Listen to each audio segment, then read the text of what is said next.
Closing stores across the country, the retailers are struggling to adapt to the digital shopping age. Today, for example, Sears announced the sale of its Craftsman brand of tools. So what is the future for these once mighty and iconic stores? Can they adapt, or will they be replaced by more nimble online competitors?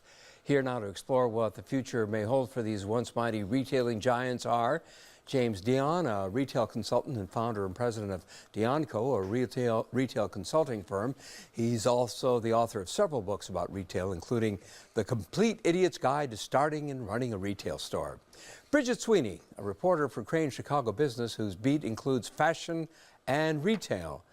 And Eric Anderson, a former chair of the marketing department at the Kellogg School of Management at Northwestern, where he teaches retail analytics. And welcome all to Chicago tonight. First of all, James, you once worked at Sears. Tell me when and what the culture was like then. Way back in 1974, I worked at Sears in the tower. As an industrial psychologist. I was working on my PhD at Illinois Institute of Technology and worked at Sears head office. And describe what the culture was like at the time, because in 1974, Sears was doing pretty well. We were number one, and there was no doubt about it. There was nobody close to us, and we grew all of our people from within, and we had a really fabulous company. Was there any sense at the time that we've really got to stay hungry and focused, otherwise we could lose our perch? No. No? None whatsoever. I mean, the expectation was that it was just going to go on that way indefinitely. It was going to get better and better because every year year on year, we were opening more stores. We were successful. Bridget Sweeney, what happened to Sears? A failure of leadership? Market forces, a combination of the two? How would you describe it? We don't have enough time to delve into this. It was like many big problems and big shifts in business, a combination of the factors you mentioned. I think the big shift to the Sears as we know it today occurred about a decade ago, back in 2005, when hedge fund manager Edward Lampert merged Kmart and Sears. He bought Kmart out of bankruptcy. He used it to buy Sears. He created the entity we know today. Since then, Lampert is, regarded as certainly a smart man, not anything resembling a retailer. He took over the top job as CEO a few years ago. It's been what many have termed a death spiral ever since. They refused to put money into the stores. That, combined with shifting consumer habits, obviously going online, going to new upstarts, has made Sears increasingly irrelevant. What was, Eric Anderson, what was Sears' status in 2005 when Eric Lampert took over? For example, what was the company valued, more or less? Well, Sears was doing quite well in 2005 when Eddie Lampert took over. They were still actually, considered an iconic brand, and they've struggled a bit since, and the biggest change has been the shift from offline and brick and mortar to the online world. And managing that transition has been difficult for every retailer, including Sears. Has it been particularly exacerbated at Sears, James, because you don't have a retail guy in charge, you have a finance person? Yes, that's definitely hurt. And Sears, really bad timing. Think about it. They closed the Sears catalog in 1992. Had they held on for 8 years, they would have had all of the distribution centers. They would have had everything they needed for e-commerce.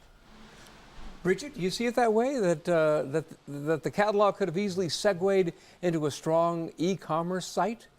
And I actually never considered that until Jim just mentioned it, but it's a true point. They had quite the network of distribution centers and real estate.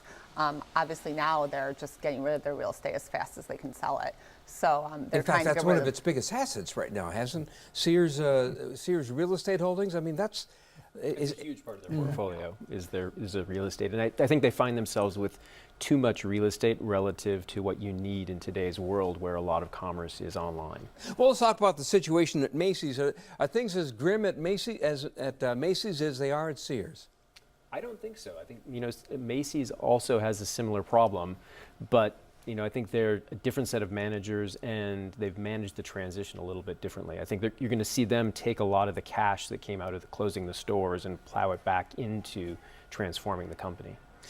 Bridget, how do you see how Macy's is doing as far as dealing with the transformation from fewer bricks and brick and mortar, a smaller presence in that regard, and a larger online presence? As Eric said, they are doing a better job. They're trying. I think the really instructive thing to remember now, though, is that by the end of this year, Amazon will have replaced Macy's as the largest U.S. apparel retailer. So no matter what Macy's does, they're kind of scrambling. I mean, they're at a distinct disadvantage. They have to get rid of too many stores in Class B kind of not great malls that people just aren't coming to and aren't spending money at anymore. James, so what's the answer? I mean, here you have a smart group of people running Macy's, from what the three of you say. They know how to manage things. They know they're consolidating and so forth.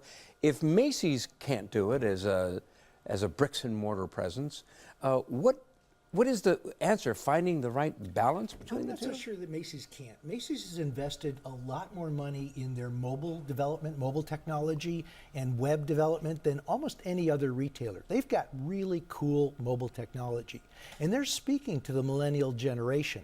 Yes, consumers are not going into brick and mortar, but remember, Phil, even the most optimistic estimates of online retail peg it in 5 years at maybe 20%, and that's optimistic. So 80% of sales are still going to take place in brick and mortar stores. And yet, given the margins of profits, that's 20% is huge, isn't it? It's enormous. It's enormous. But I think, to Jim's point, the transition that Macy's has really been going through has been fantastic, but changing consumer behavior is incredibly difficult. Getting millennials to believe that Macy's is the brand they want to buy rather than something that's a younger brand positioned for a younger consumer.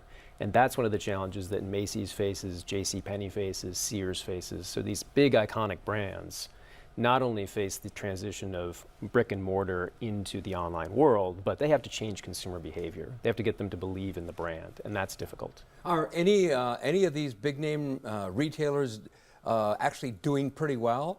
Who's making a go of it right now? I'd say Williams-Sonoma, which is a brand that we were talking about earlier, is actually done really well. I mean, What are they doing? I think they've built up their digital presence much better than some of their competitors. They've done just a fantastic job of managing both multiple brands, and so they've really had a strong transition. Any other companies that, Bridget? The only ones that I think of are exactly what we've kind of referred to as these younger millennial brands, often direct to consumer. They'll do pop-up shops. They'll do kind of quick little in and outs into physical retail, but they're not buying a fleet of stores across the country. It's Jemmy, which is a shoe line. It's Kuyana, which is kind of cashmere clothes and leather bags. All the things that 10 years ago people would have bought at Macy's. You seeing anyone? Nordstrom's is an iconic brand that is doing very well. Yes, they acquired Trunk Club. It's not been perfect for them, but they are speaking to a younger customer today, and they are profitable. Getting back to Sears, one analyst said that selling Craftsman is like burning the furniture to keep the house warm. Is that a fair analogy? I can understand where it's coming from. I think the big question with the Craftsman sale is, to Bridget's comment about what are they going to do with the money?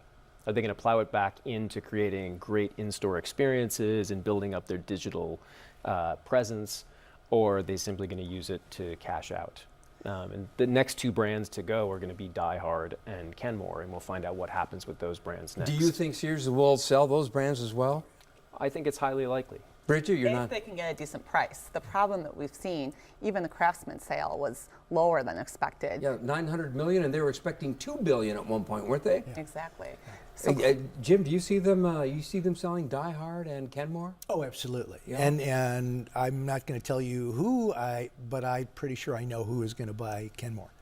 And Give us some initials. You don't have to give us the name. No, this would be one right out of it. You would not. And when it happens, you're going to say, "Wow, I didn't see that coming."